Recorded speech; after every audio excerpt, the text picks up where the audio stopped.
Terima kasih pemirsa, Anda masih bersama kami di Selamat Pagi Indonesia, di mana pemerintah hari ini memastikan kenyamanan dan keamanan masyarakat selama perjalanan arus mudik Natal 2024 dan Tahun Baru 2025. Betul, Kakor Lantas Polri Irjen Pol Aan Suhanan memprediksi puncak arus balik libur Tahun Baru ini akan terjadi pada 1 Januari 2025 atau hari ini tepatnya. Sebagai langkah memastikan kenyamanan dan keamanan masyarakat selama perjalanan libur Natal dan Tahun Baru, pemerintah melakukan peninjauan langsung.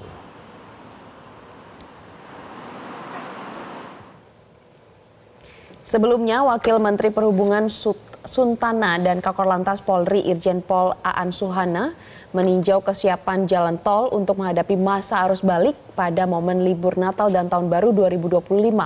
Pemantauan dilakukan dari posko Pejagan Brebes, Jawa Tengah, Tol Jogja Solo, hingga melakukan giat rem cek di Pekalongan. Sebagai langkah antisipasi, sejumlah rekayasa lalu lintas dan pengalihan arus telah disiapkan juga oleh kepolisian untuk mengatasi potensi kepadatan. Jalannya bagus, Pak Wamen. Sinar saya atau apa?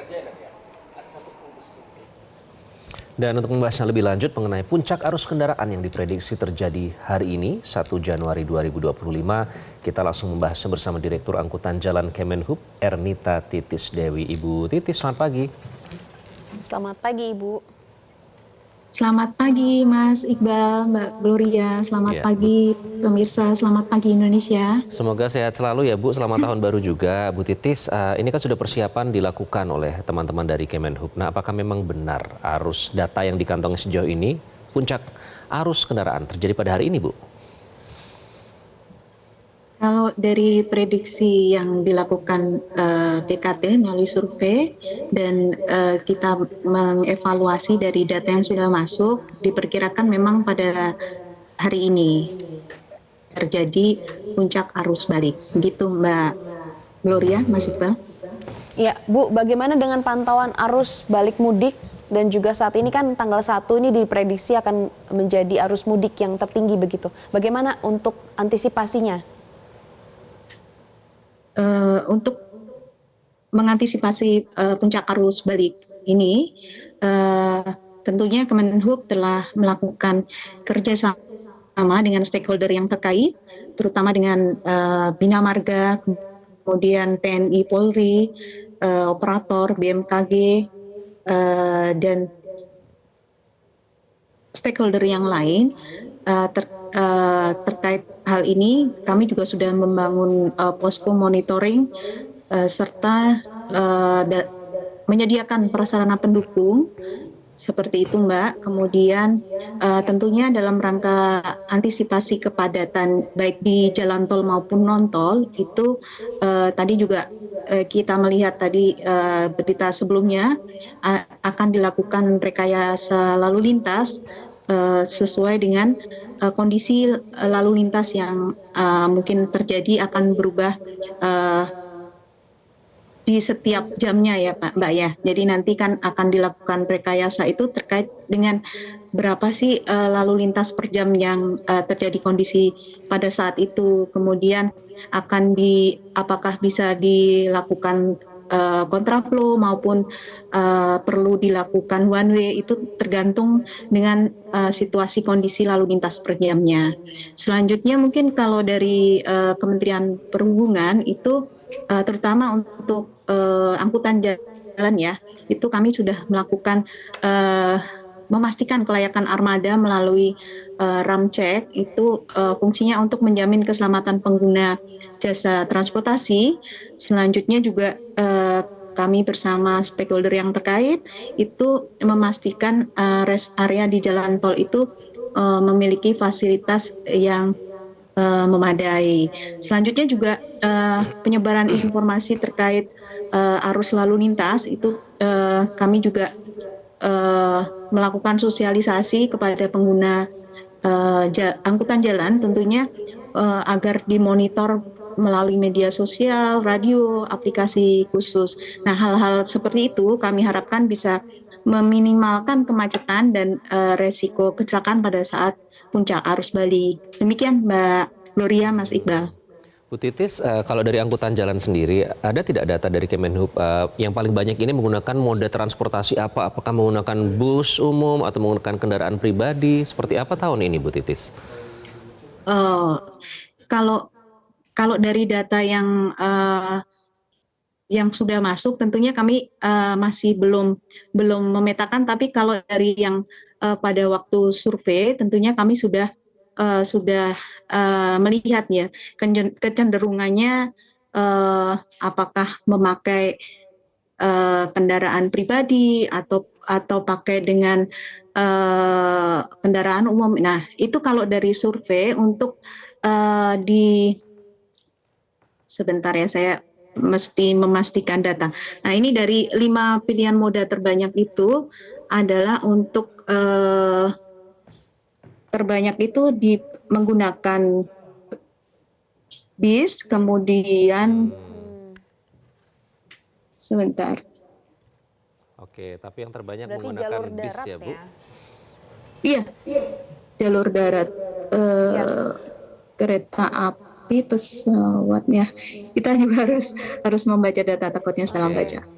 Tidak apa-apa, Bu. Tapi yang tertinggi itu memang Iya, ternyata bis itu masih banyak peminatnya ya masih banyak. untuk Iya, masih pada banyak, Mas. arus kendaraan kali ini. Soal cuaca, Bu Iya. Titis, apakah sudah ada koordinasi Iya. yang dijalin? Karena ini kan ada prediksi cuaca ekstrim nih. Seperti apa Iya. koordinasi dengan pihak terkait?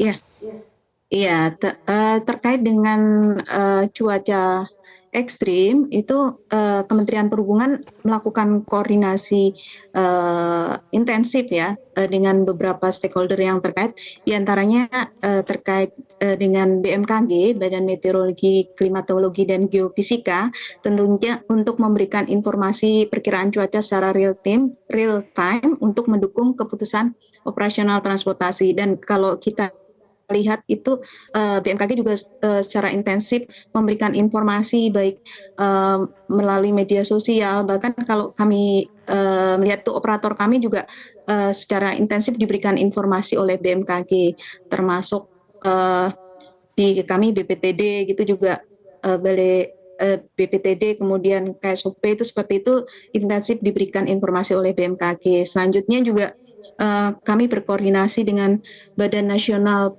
Penanggulangan Bencana, kemudian PUPR, kemudian juga dengan tim SAR Basarnas, KNKT, dan stakeholder yang terkait.